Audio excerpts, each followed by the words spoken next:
What's going on, guys? Welcome back to Off the Gridiron, your Apollo Houston Texans football podcast. I'm Garrett. I'm back.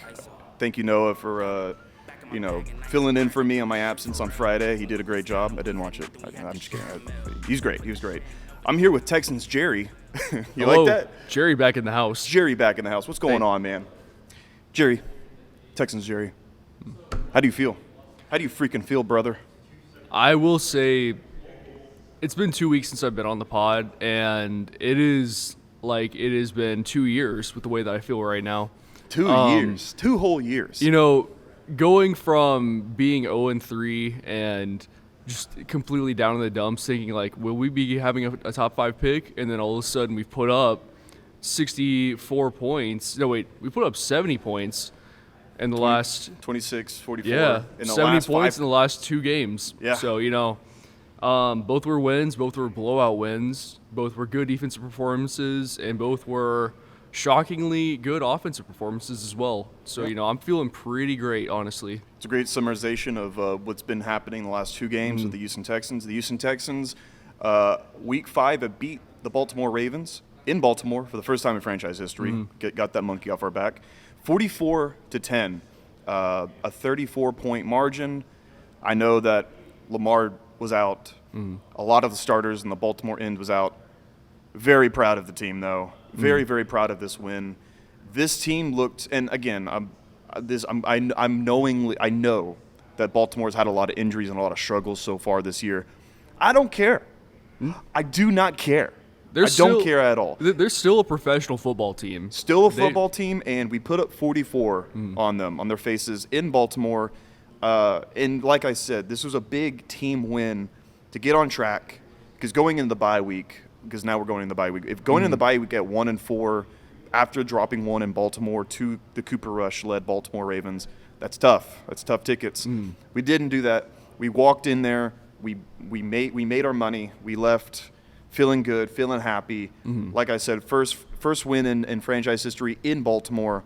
You got to feel so good about that. You got to feel really, really good about how the team looked on Sunday. Absolutely. Yeah. It's not just the way that they play, but also you could just tell that the monkey is off our shoulders. You could see the vibes were vibing on the sidelines. The boys are feeling good, man. And a lot of people say that these are 2 of the worst defenses in football, but it doesn't matter about who you're playing and the quality of the team. What's important about these games is that we got wins and that we got the boys feeling like we're winning. We're back to winning. Yeah, it definitely, like you said, vibes are vibing on the sideline and in the locker room.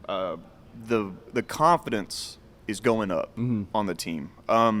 For the first 3 weeks, we looked so dejected, lost, scared. We were playing scared, playing soft. I mean, CJ was always sulking in the presser. Yeah. Miko was throwing shade on him. Nick Caley just was going, just bumbling around on the sideline, and Miko was yelling at him.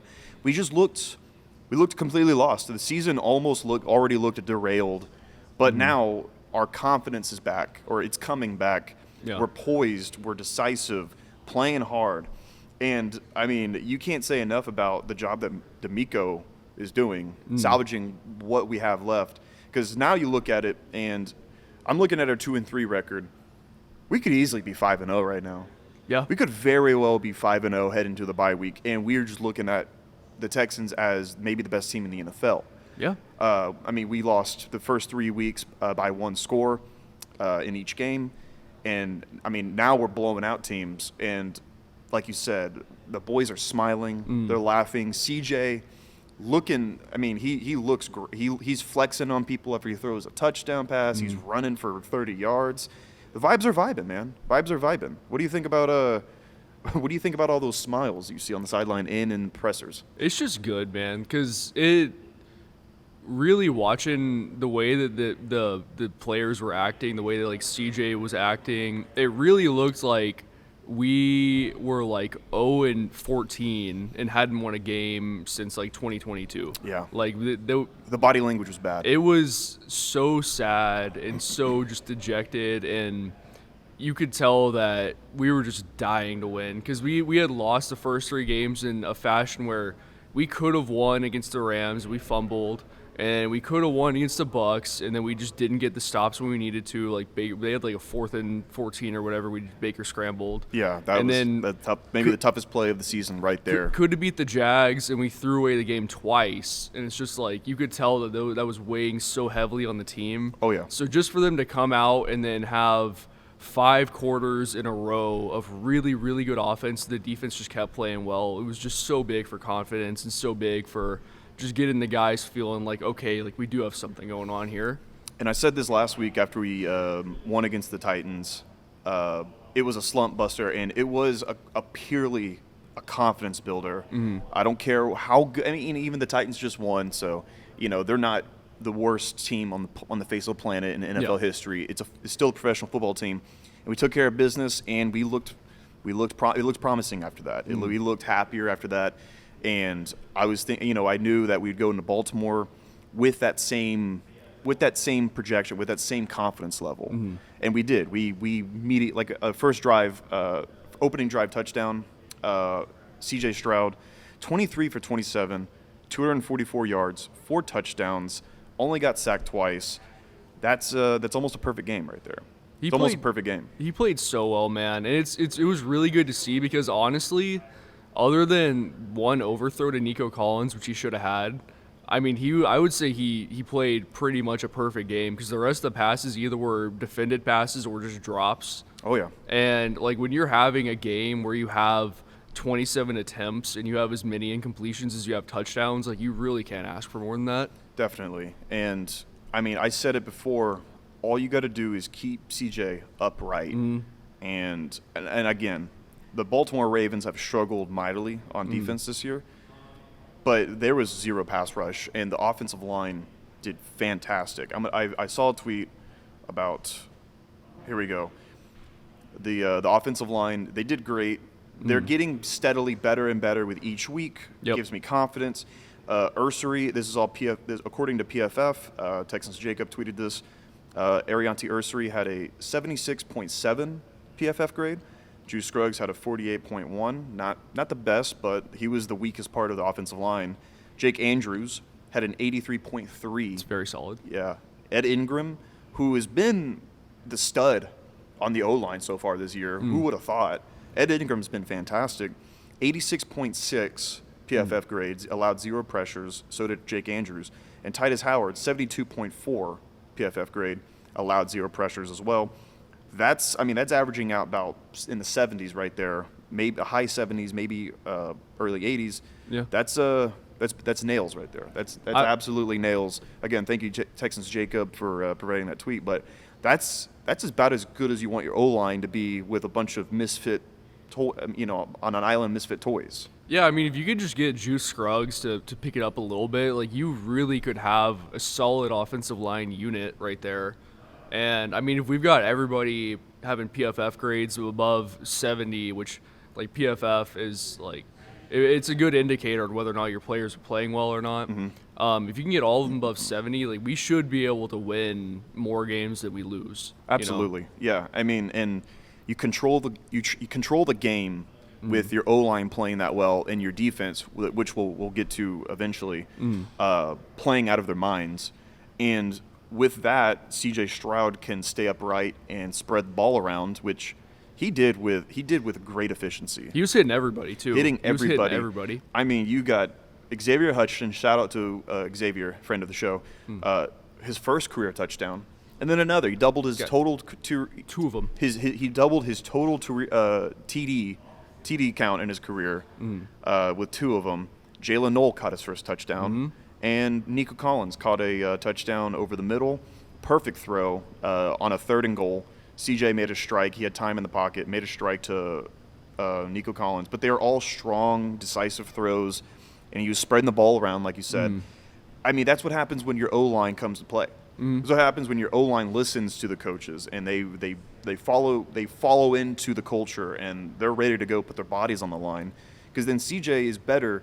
CJ seems like he's better when he has time to operate in the pocket as opposed to quick passes. Yeah. We're trying out the quick passing game, and it doesn't seem to work as well as giving CJ as much time as possible, and he can look and make insane throws in tight windows. So the O-line coming to play is huge, and hopefully they can keep that up against more formidable opponents. Yeah. Yeah, no, totally. And it's something that really I was watching the highlights and watching the film from the game because, after you have a good win, you really one of the things to look forward to most is going on YouTube and seeing the Texans versus whoever highlights after a win, being like, ooh, I want to see all these plays that they made to put us in a position to win 44-10. And what I really noticed that I didn't really take in when I was watching the game at first is Nick Chubb had a really good game, man. And I was surprised because I thought it was going to be the Woody Marks show after last week. But you know what? They were like, we're going to put Nick Chubb in there. And he was running between the tackles, and he was getting big gains, man. Like, he had several, 10-plus yard runs. Yeah. And that's huge because being able to have that really makes it to where you can't just be throwing 7 guys at CJ all the time. Like, they've got to rush 4. And they couldn't rush 4 because they had bad pass rushers. Yeah. And that's why the game ended up the way that it did. So it feels really good to watch the team play complementary offense.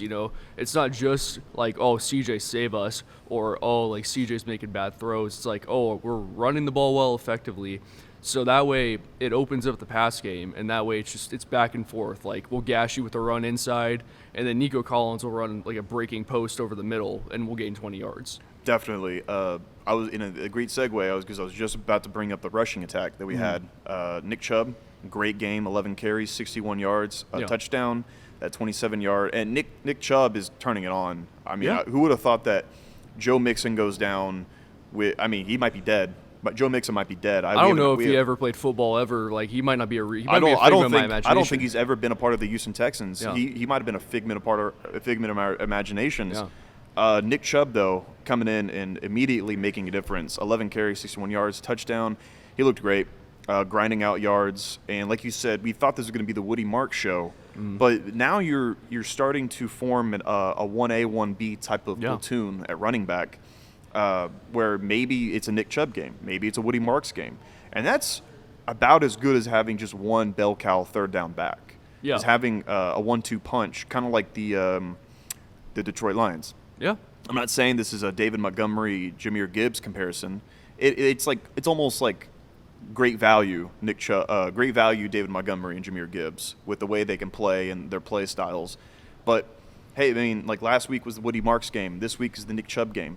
And in total, with throwing in Damian Pierce a little bit, British Brooks a little bit, a few end arounds like Nico Collins, Jalen Knoll, we had 33 total carries, 167 total rushing yards. That's solid, man. That's like 5.2 per carry. That'll win you a game right there. That'll win you a game anywhere. I mean, if you have a rushing attack like that. Yeah. I mean, you can't say enough about what Nick Caley did this game. We just looked like a completely different offense. Yeah.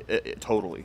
Yeah, it makes you wonder, is this because they kept saying, like D'Amico and Nick Caley would keep saying in the press conferences after just demoralizing losses, like we're right around the corner. Like they would keep saying that we're right there, and I didn't believe it until like it's looking like, hey, maybe they were right, man. Like it seems like they might have been right there because the way that the team is playing, it looks like we're finally figuring out like, oh, this is how the offense is supposed to go. And like CJ is like, oh, this is where my guys are going to be. This is how my timing should be. And then the running backs are also figuring out the way that our offensive line is blocking for run blocking. And it's like, oh, like this is actually what the team identity on offense is supposed to be. And D'Amico is figuring out like, oh, like I need to lead the team. Like I think that one of the biggest decisions we've made this year is having Matt Burke be the play caller on defense, because it's allowing D'Amico to actually be like a team manager and like really be like a motivator. Yeah. And and he's like he's the captain of the ship now, rather than having to delegate or having to have his focus on other things rather than just where the team is going. Like he was having to focus on also, oh, like I got a play call and things like that. And now it's just really like we're having our guys do what they need to do to have us win, rather than the wrong guy be doing the wrong thing. In that, we talked about it last week with Burke taking over defensive play calling. It's a big step for Miko as a head coach. It's a big step to take a step back. Yeah. To take yourself out of things and say, all right, well, I got to put more trust into my guys so I can kind of be an overseer of the entire operation. Yeah. Which he's doing. Which ever since he's done that, everything's turned up to 11. Offense has been better. Defense has been better. And of course, I mean, since we cut C.J. Gardner-Johnson, things have been a lot better. But you see these early in-season adjustments that we almost refused to make last season until like it was almost too late. Yeah. But 0-3, it lights a fire under your ass, and you have to make big changes very quick. And Miko, he did that. Yeah. He immediately took himself out of a lot of things and said, all right, I'm going to let these guys run point, and I'm going to kind of just be an overseer, a team overseer, and the team motivator, like you said. And it's working out really well. It's working out great. Nick Caley's improved. The defense has improved. Like I said, we'll talk about it because the defense it's probably the best defense in the NFL right now. Yeah. I got to imagine. But it just not enough can be said about the in-season adjustments we've made. And again, I do not care. It was against two bad teams who are probably going to pick in the top 5 this year. It doesn't matter, man. Like, winning in the NFL is hard regardless of who you play. Like, and we can say that because we've seen the Texans in bad days. We've seen the Texans in good days. When we were bad, we would beat teams we shouldn't have beat. When we were good, we would lose games to teams that we shouldn't lose to. It happens. You know? It happens. Hey, you win. A win is a win. Any given Sunday, man. Any given Sunday. And to go to your point about, Miko and the presser saying, we're so close. We're so close. And we should have trusted him because now I feel dumb. Because I was asking myself, like, what close to what? Yeah. Close to what? What is the goal on offense? I see it now. I'm like, oh, it's a 2000s Brady offense. Yeah. This is exactly what Brady would do. This is exactly what Tom Brady in the 2000s New England Patriots would do going into Baltimore in this situation. They would just handle business right away. Yeah. Just punk them, put up 44, and leave, walking out like Brady not even touched. Almost a perfect passer rating. It's exactly something that would happen in that kind of offense in that situation. So I see it now. I kind of see what the offense is trying to do. They've realized themselves. Now we got to talk about the defense, which is just, like I said, the best in the NFL. But, Jerry, before we get to that, I got to tell you about something. Underdog. Let me tell you about Underdog. Okay. Football season is in full swing, and Underdog is the best place to get in on that action. Playing on Underdog is easy. Just pick whether your favorite players will go higher or lower on stats like rushing yards, receptions, touchdowns, and a whole lot more. Get your picks right, and you can win up to 5,000 times your cash. 5,000 times. Dang. That's 3 zeros added to a 5. Insane. I play Underdog every week. I play it for football especially. We got Thursday Night Football coming up, Jerry. And I have a couple of entries for you. Okay. I have Saquon. It's the Giants and Eagles on Thursday Night Football. I have Saquon, half touchdown, higher, rushing or receiving. Just think it's a Saquon game happening. I could definitely see that. I mean, he's due up. Yeah, oh yeah. Do you got one? I was taking a look earlier, and I think I really like the Theo Johnson higher than 30.5 receiving yards. Ooh, Yeah. Theo Johnson. What a pull. And I will say, me and Josh, we got ours right last week with Puka and Christian McCaffrey receptions higher. So you should listen to the show about it. And if you do sign up with Underdog, you have to use code OTG. And stay tuned to the end of the episode to hear more about that. Underdog. Make picks, win money. Thank you, Underdog. Jerry, that's a good pick. Theo Johnson. No, I like it a lot, man. And Dart was kind of favoring him a lot after Malik Neighbors went down, so I feel pretty good about it. Yeah, definitely. Yeah. Now let's get back to our Texans defense here. Enough cannot be said about the defense right now. I sent a chart earlier about, on average, how many points we're allowing. I have a question before you pull that up. Yeah, of course. Does this have the potential to be the best Texans defense we've ever seen? Ooh. Because it's right now it's looking really stout. We kind of said that before the season. We were saying, this is probably the best defense in the NFL. There's a strong chance with, the rise of Will Anderson Jr. as a young star on the defensive line, Derek Stingley, obviously, and other guys, that this could be the best Texans defense in the NFL or ever in franchise history. And for the first 3 weeks, it was there's bumps and grinds, and it wasn't pretty, but the last 2 games have been exceptional. Yeah. Exceptional. I know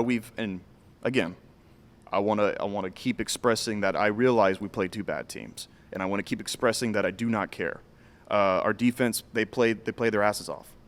I mean, enough cannot be said about the defensive play calling right now. Yeah, no, and the thing, like, going back to you saying that we are playing bad teams, like, yeah, we are playing bad teams, but we're playing bad teams is exactly as a good defense should play those bad teams. Like, a good defense should shut out the Tennessee Titans or hold them to a very low score. A good defense should hold the Cooper Rush Ravens to 10 points, and the touchdown honestly shouldn't even have happened. It was just like a late game touchdown, garbage time.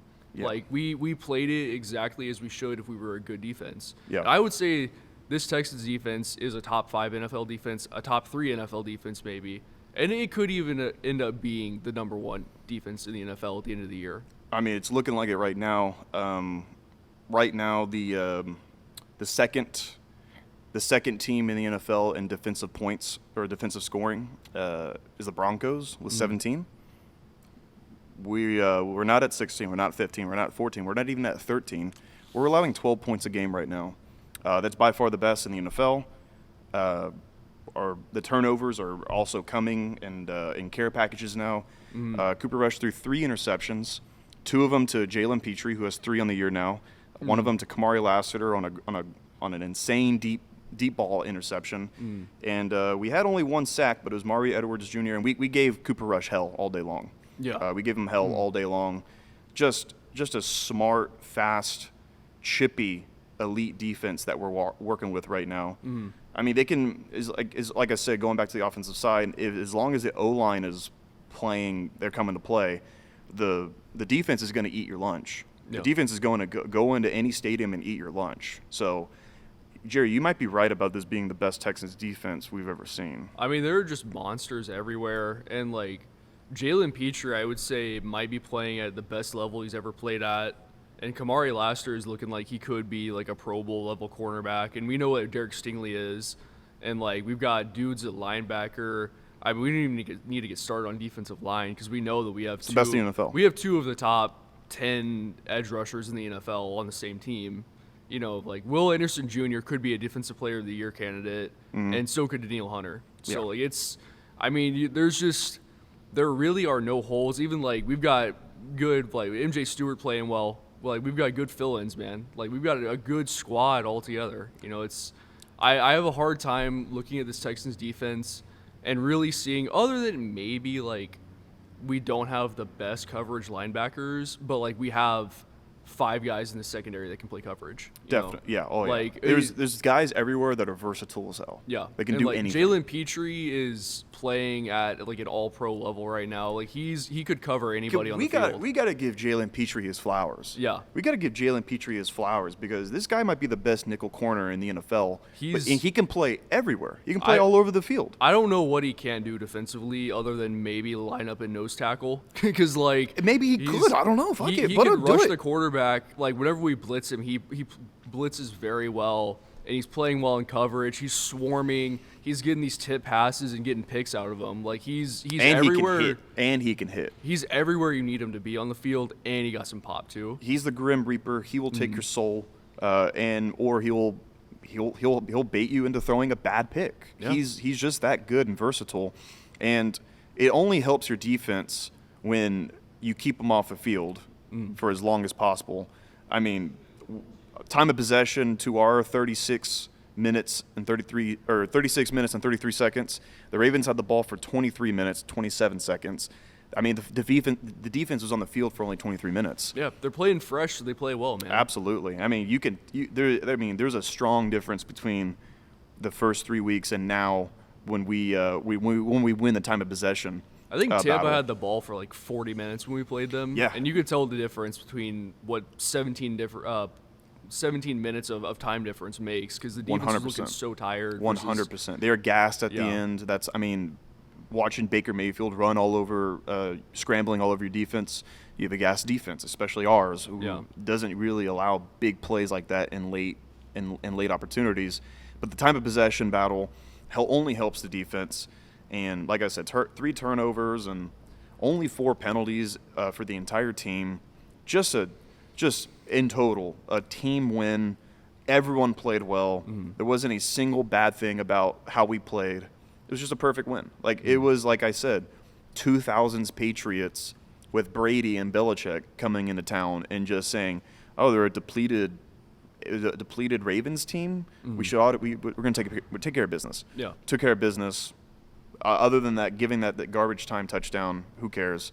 We even bottled up Derrick Henry. Yeah, we didn't even talk about that, man. We nullified Derrick Henry. He averaged like 2 yards a carry. Just a total non-factor. 15 carries, 33 yards, and a touchdown, which was that one goal line touchdown. Yeah.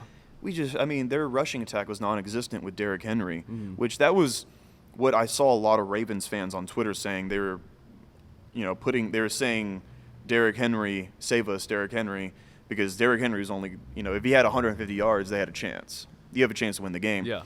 Now, we immediately put a cap on that and immediately bottled up Derrick Henry. That was our obvious game plan. Every time he got the ball, I saw just white jerseys all over him. It was just great. It was great how we played the run. Yeah. Yeah, no, they were – I remember hearing pregame them talking about the game plan of playing the Ravens, and the main focus was building a wall to stop Derrick Henry, stop him from building up steam. If Derrick Henry beats us, that's the way the Ravens beat us, and we did not let him beat us. In fact, they played Derrick Henry so well, people are out here saying, is Derrick Henry washed? Is Derrick Henry washed? That's how good the defense played. Yeah, I'm here to tell y'all, Derrick Henry is not washed. We just played him very well. Man, I wish we would have gotten Callahan fired last week, because 2 weeks in a row we would get a coach fired and start allegations of Derrick Henry being washed and being unk. That would be great. That would have been great, but we only got one of the two. I'll take it. That's fine. Man, what a win. What a win. I can't be happier than what I am right now. We watched together. We were ecstatic watching the team play, the offense especially. Yeah. It's just so relieving seeing our offense improving, and because last year it only got worse, but as the season's going this year, it's blossoming.